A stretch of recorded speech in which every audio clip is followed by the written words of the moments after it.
Hello, fourth grade. It is Monday, the 27th of April. We have our Zoom session between 9 and 12 today. And so now it is your afternoon when you work independently, and I'm going to have a YouTube video for your history, okay, for Monday.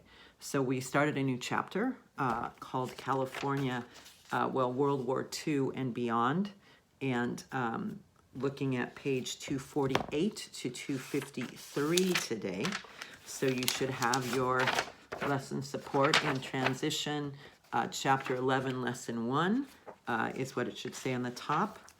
And we're going to read about California in wartime. So I'm just looking at the introductory pictures and the comments by the pictures. So it says here, World War II and beyond, during the 1930s and 1940s, people lived through depression and war.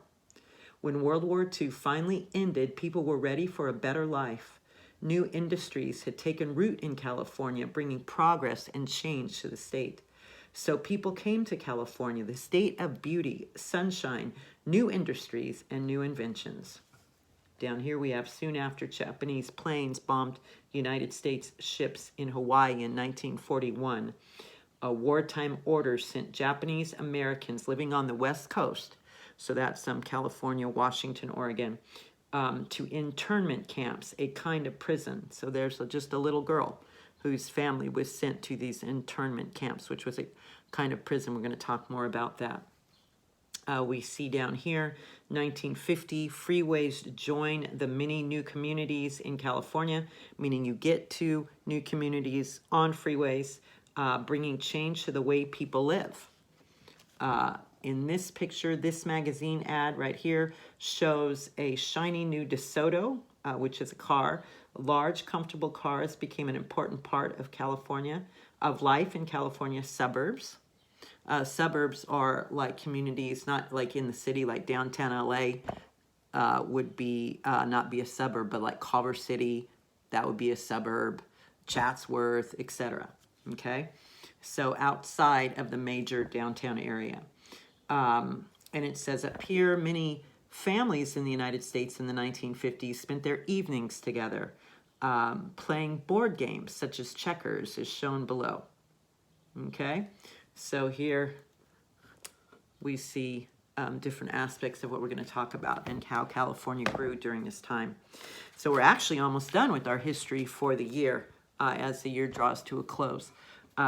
So let's turn to page 250. Lesson 1, California in wartime. So I'm looking at the focus. How did World War II change life in California?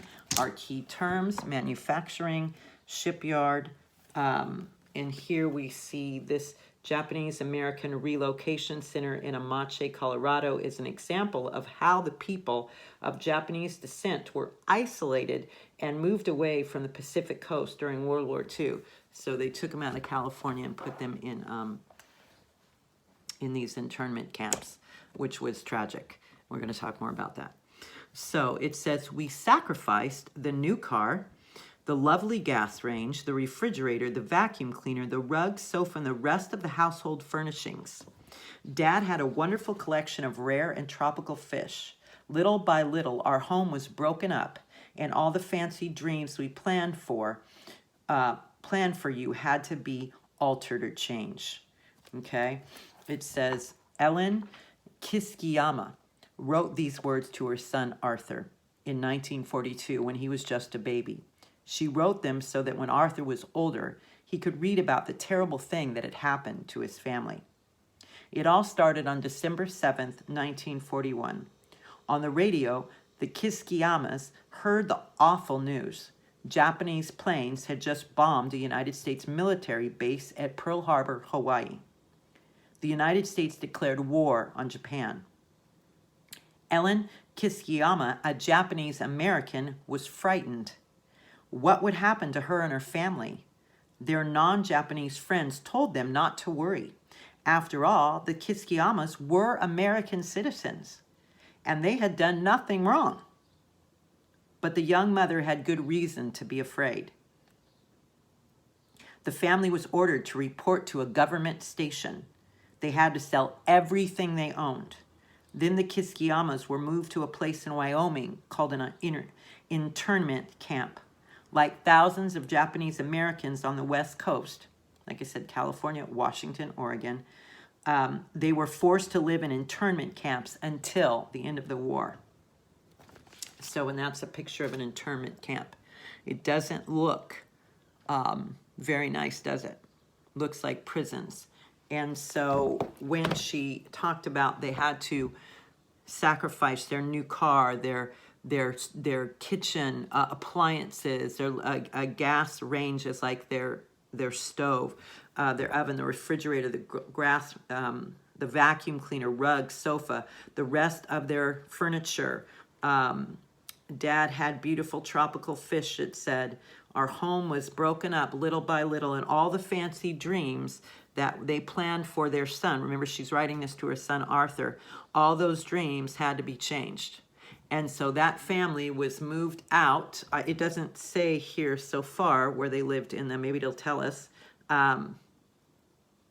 But somewhere in California, just because they were of Japanese descent, and because the Japanese bombed Pearl Harbor, okay, Japanese military, Japanese leadership planned this awful attack. America had done nothing to Japan. It was a surprise attack, and that's what plunged us into World War II. You'll talk more about that in 5th grade, about World War II in general.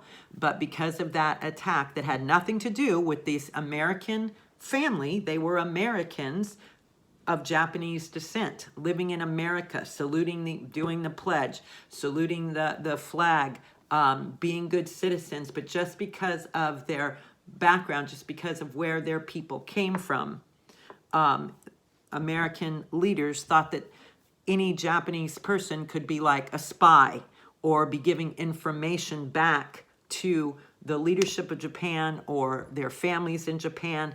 They did not trust them, so they moved them out of the West Coast, because we know that Hawaii is in the Pacific Ocean, which is off the coast of California, Oregon, and Washington, out in the middle of the Pacific Ocean. But they thought since that's close to the Pacific Ocean, where obviously Japan is and whatnot, that maybe perchance there are spies that were planted along the coast. And so this poor young family could potentially be a spy. Excuse me. So they had to relocate them to further to the interior of the United States in Wyoming, which is still in the western part of the country, but it's not on the coast. And they had to sell everything, give it all up, be put in these horrible internment camps where they were not treated like American citizens. Their rules, their rights are taken away. It was like a prison just because of where they came from. Okay.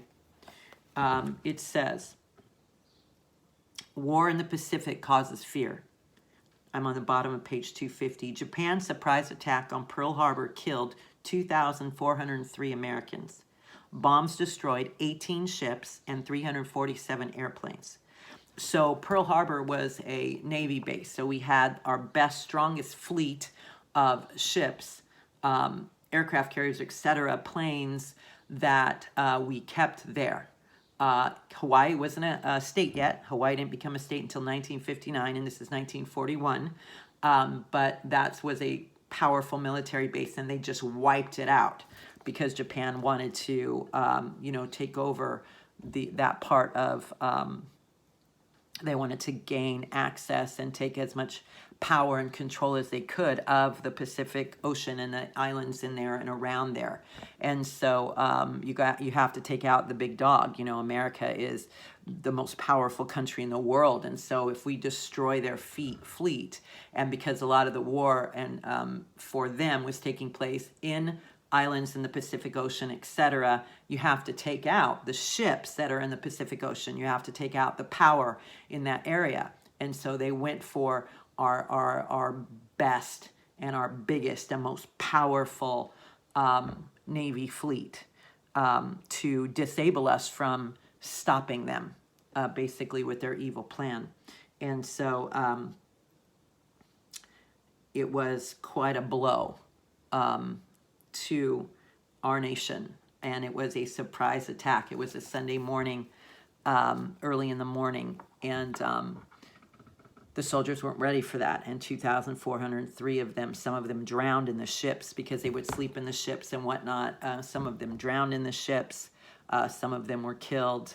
The Japanese just kept sending fighter jets, and they were just bombing everybody that they could in Hawaii, killing all kinds of people in one morning, just one morning's time. It says the next day, the United States declared war on Japan and entered into World War II. Americans across the country were angered and frightened by the attack, but Californians were especially concerned. California is directly across the Pacific Ocean from Japan. Some people expected Japanese planes to fly over Los Angeles at any moment. There was a great fear that Japanese Americans on the West Coast might help Japan invade the country, like I said. After the bombing, Californians showed their long-held feelings against Asians, especially the Japanese. More than 110,000 Japanese Americans were forced to live in internment camps from 1942 until just before the end of the war in 1945. The camps were built in the deserts of California, Arizona, and Utah, and in other areas far away from the coast. Like for this family, we talked about Kiskiyama, Mrs. Kiskiyama, Ellen, and their family, they were in Wyoming. People lived in buildings of concrete, steel, or scrap wood. Barbed wire and soldiers with guns surrounded the camps. Doesn't sound like a nice housing development, does it? Many Japanese Americans wondered why they were there. They did not want to help Japan invade the West Coast. In fact, Japanese Americans remained very loyal to the United States in World War II. The 442nd Regiment of the U.S. Army had Japanese Americans who won many medals for their brave fighting in the war, fighting on the side of America because they're Americans. For years after the war, others struggled to overturn the order that had forced them to live in internment camps. Finally, in 1988, the government made a formal apology for its terrible actions. You can read about a Supreme Court case related to the internment on page 319. So if you'd like to read page 319. So finally, and read more about that in 1988, 40 years after, the United States finally made a formal apology to the Japanese Americans. And probably many of those that lived in the internment camps had already died. Or died in those camps, or they grew old. If they went in there when they were 60 or 70, they probably wouldn't be alive in 1988. That would make them like in their 90s, their hundreds, and so they never had the peace or satisfaction, or however you want to put it, of a formal apology, meaning the leadership of our country said, we were wrong, we never should have done this, and stuff. And sometimes when you've been hurt, obviously, always when you've been hurt really bad, and this is being hurt more than somebody calling you a name or hurting your feelings in that way, this was so much deeper, to be ripped out of your homes, taken out of your communities, all of your friends that were not Japanese that you loved you were separated from, family members, etc., and put in these concrete, hot buildings in the desert, surrounded by barbed wire, no freedom, and surrounded with soldiers with guns, and they're like American soldiers, and you're an American citizen. How an apology could give you some peace. It's not enough to make it go away or to make it right, but it's a step to give you some peace. And so that was a terrible time in our nation's history. The bombing of Pearl Harbor, it plunged us into World War II, and what was done to the Japanese Americans simply because of where they lived. My father was 17 when Pearl Harbor was bombed, and my father went and volunteered to join the Navy to protect his nation when we were under a surprise attack. My father was a peaceful man, a godly man, a gentle man, but when his country was attacked, he was a very poor man, a young man. He left the farm, the only thing he ever knew, his mother, his brothers, his sisters, and signed up to go to war. And he ended up going to the Philippines, which is an island in the Pacific, and Philippine Islands, and he was a soldier. And so my father could tell you stories of what he experienced. He was blessed. He was never put on the front lines. He was a radio operator, but he saw enough, and just the courage that it took. A 17-year-old, think about the 17-year-old young men and women that you know now. And could you see all of them being willing to leave everything they know and go fight in a war? We're playing video games, okay? Mr. Batcha doesn't like video games. We're doing that. My father became a soldier to protect his country. Think about that. I want you to be people that will honor your country, that will grow up and put other people first and do what needs to be done, especially as believers. Okay? And so just a horrible time in our nation's history. Page 251, war brings new jobs and people. Before we go on, I just wanted to read that first section to you.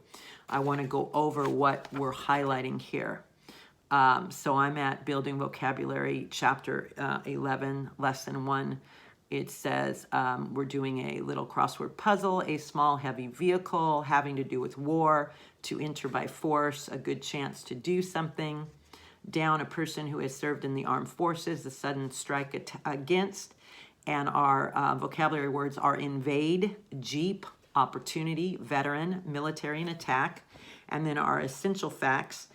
Number 1, Japanese Americans were sent to internment camps because, we can answer that question. A, Americans feared they might help Japan invade the United States, or B, they refused to fight for the United States.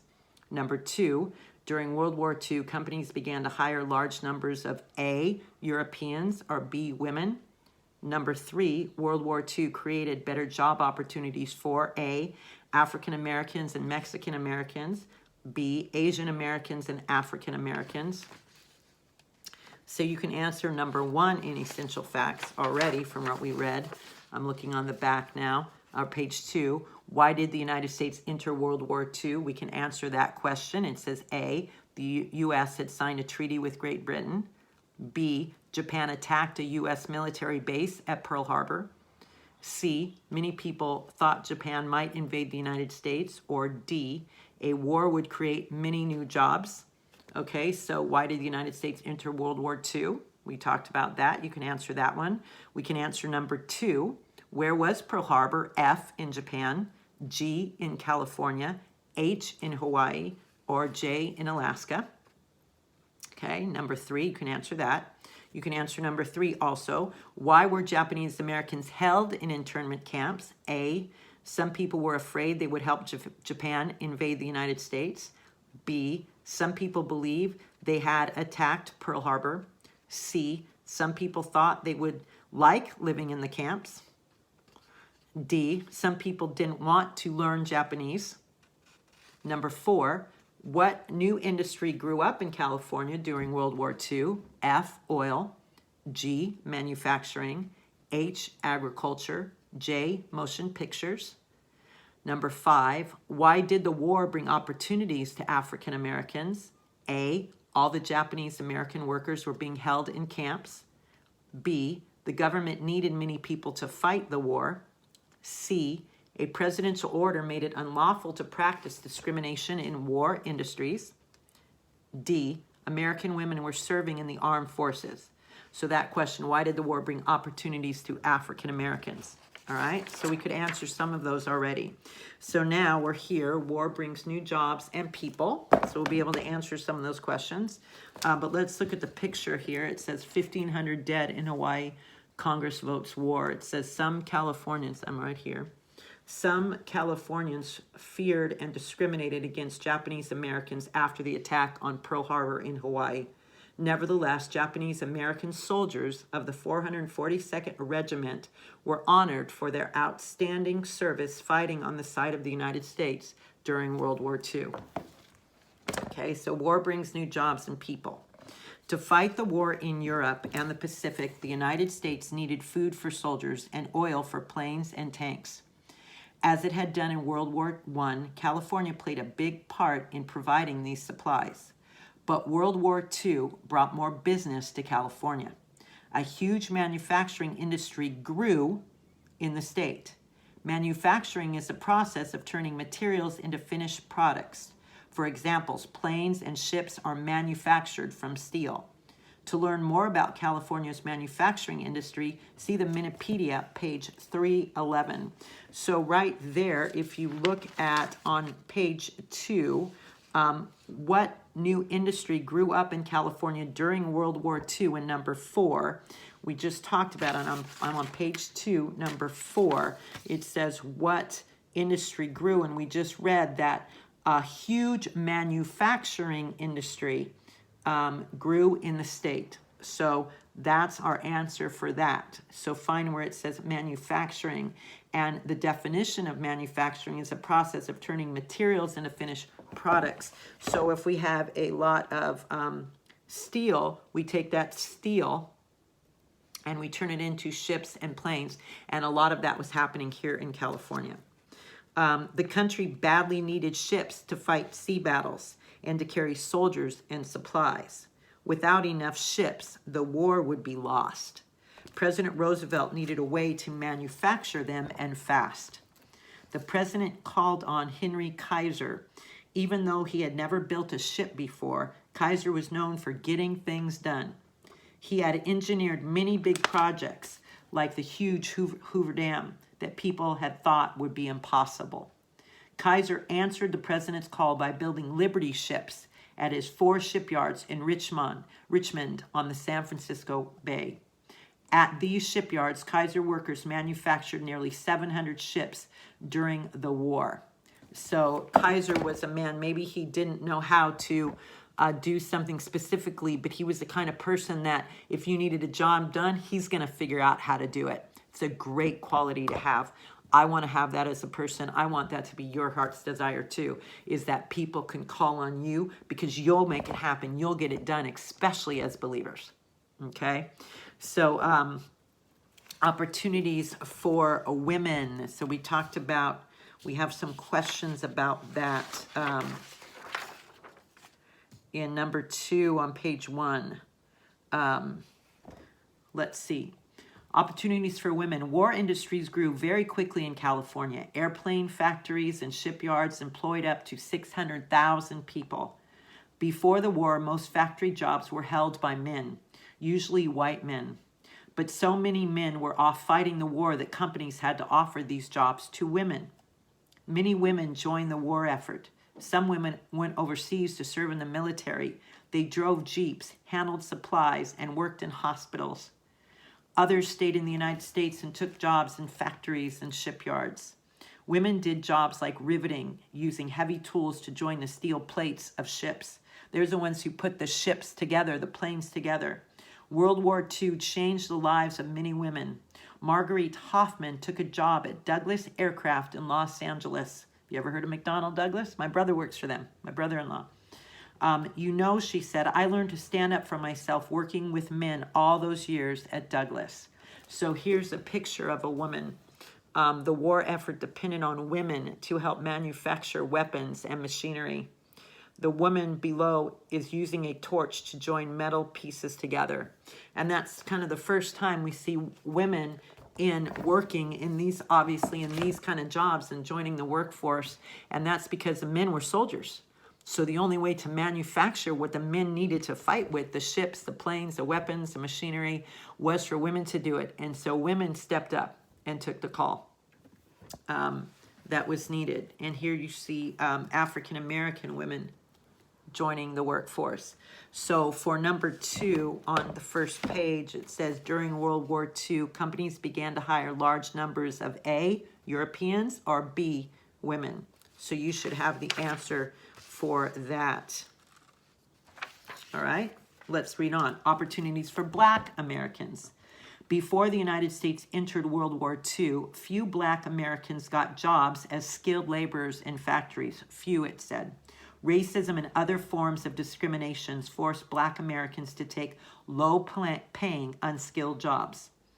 African Americans spoke out against this unfair treatment, convincing President Roosevelt to act. He ordered that it was unlawful to practice discrimination in war industries, meaning African Americans should have every right to work alongside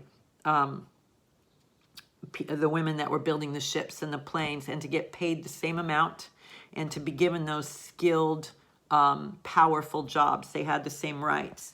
And so they were given those rights during this time. So that's awesome. By 1942, when the shipyard started hiring Black workers, about 10,000 Blacks a month poured into California from the southern and eastern United States. These people formed new communities in places like Oakland, near San Francisco, and San Pedro. We live right near San Pedro, near Los Angeles. So it says this Dorothea Lange photograph shows workers from Richmond waiting in line for their paychecks in 1942. And we see that they are African American and Caucasian, meaning white folks also. Okay, so pretty awesome. And Dorothea Lange was a famous photographer. So it says for number 3, we're coming up on our answer on page 1. World War II created better job opportunities. And we can answer number 5 on page 2. It says, why did the war bring opportunities to African Americans? Why? A, all the Japanese American workers were being held in camps. Is that what we just read? B, the government needed many people to fight the war. Is that what we just read? C, a presidential order made it unlawful to practice discrimination in war industries. Is that what we read? D, American women were serving in the armed forces. So let's look at that again. It says African Americans spoke out about this unfair treatment, convincing President Roosevelt to act. So which question talks about a presidential order being given? He ordered that it was unlawful to practice discrimination in war industries. Okay, he made that illegal. It was not lawful, which means the same as illegal.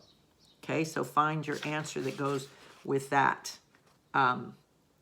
So you should be done with the back page, and we're just going to answer number 3 now on essential facts in the front. It says opportunities for Mexican Americans. World War II gave many Mexican Americans a sense of pride in themselves and their country. Thousands served bravely in the armed forces. 17 Mexicans won the Congressional Medal of Honor, and many more received other medals for their bravery. When they returned from the war, Mexican American veterans found new opportunities. Some bought homes and got jobs that had not been open to them before the war. World War II was a difficult time in the country's history, but for most Californians, the war brought a feeling of pride. It united people in helping the country. The war also brought an end to the Great Depression by creating new jobs. It made manufacturing a major California industry. So, when the devil causes trouble, the Bible says that God turns it around for good. So women were given more rights during this time. African Americans, Mexican Americans, and it brought unity to California, etc. And so the devil meant harm, and God turned it around for good. So we should be able to answer number 3, which says World War II created better job opportunities for A, African Americans and Mexican Americans. Is that what we just read? Or B, Asian Americans and African Americans, which created better job opportunities. All right, so if you look here, down at this picture, it says, this is a model of the Liberty ships built by Henry Kaiser. The giant ships carried war supplies around the world to provide enough steel for the huge ships, he created Kaiser Steel Company in Fontana. Fontana is east, like on the way to San Bernardino, east of LA. And it says here across time and space. World War II was fought all over the globe. The United States was at war not only with Japan, but also with Germany and Italy. Today, however, these countries are all on friendly terms. So that's good. And our question at the bottom, it says, why did factories hire new groups of workers during World War II? Because the men we know were fighting in the war. And so we needed all of our people. And it brought unity. And it helped ease discrimination.